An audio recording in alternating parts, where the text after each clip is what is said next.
Dutch Prime Minister Mark Rutte is on a 3-day visit to Brazil, and he stated that the Netherlands will support Ukraine as long as necessary after a meeting with Brazil's president. The Brazilian president has been advocating for the creation of a group of nations not involved in war that can broker peace talks to end the conflict. The Brazilian leader insisted the peace talks were needed to stop the fighting, noting that Brazil voted for the United Nations resolution condemning the Russian invasion.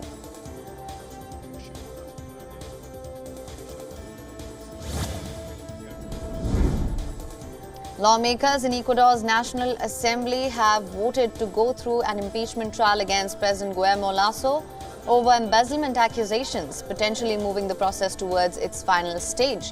However, Lasso continues to deny accusations that he turned a blind eye to alleged embezzlement related to a contract with the state-owned oil transportation company.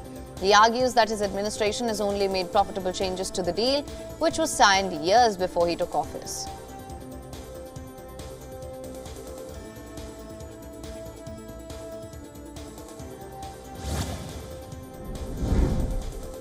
U.S. federal prosecutors have filed criminal charges against Republican U.S. Congressman George Santos, who has admitted to lying about his resume but refuses to step down.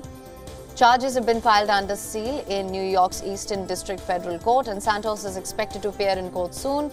In March, the U.S. House of Representatives Ethics Committee launched a probe looking at a variety of concerns. This includes whether Santos engaged in illegal activity over his 2022 campaign, failed to properly disclose information required on his house statements, and violated federal laws concerning his role in a financial firm.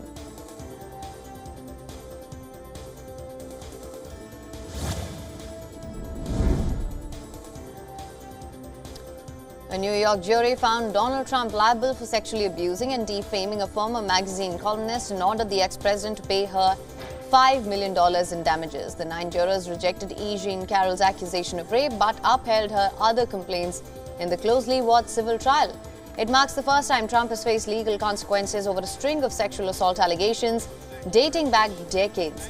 The former U.S. president immediately rejected the verdict as disgrace and stated that he had absolutely no idea who the woman is.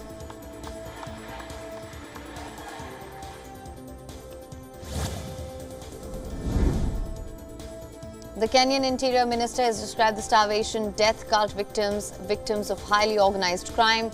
Leader of the death cult, Paul Mackenzie, is in custody accused of ordering followers to starve their children and themselves so that they could go to heaven before the end of the world. So far, more than 100 bodies have been exhumed from shallow graves, and search is underway as authorities warn the toll could rise further, with more than 400 people missing in the surrounding area.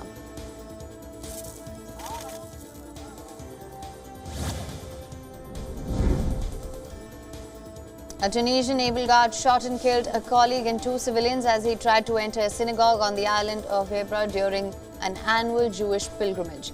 Tunisia's Interior Ministry said that the attacker was slain by security guards and 10 people were injured. It was not immediately clear if they were pilgrims attending ceremonies near the 2,500-year-old synagogue.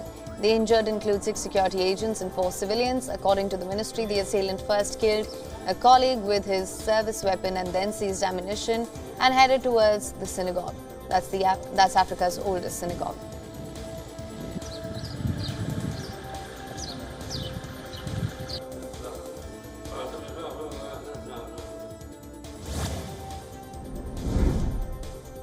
The President of the United Nations General Assembly has urged countries world over to be better prepared if another pandemic were to strike. He called for addressing the serious shortcomings in national, regional and global efforts to prevent another pandemic from taking a similar toll.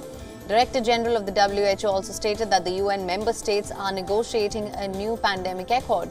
The new pandemic accord will be a generational commitment to move forward with a shared commitment to meet shared threats with a shared response.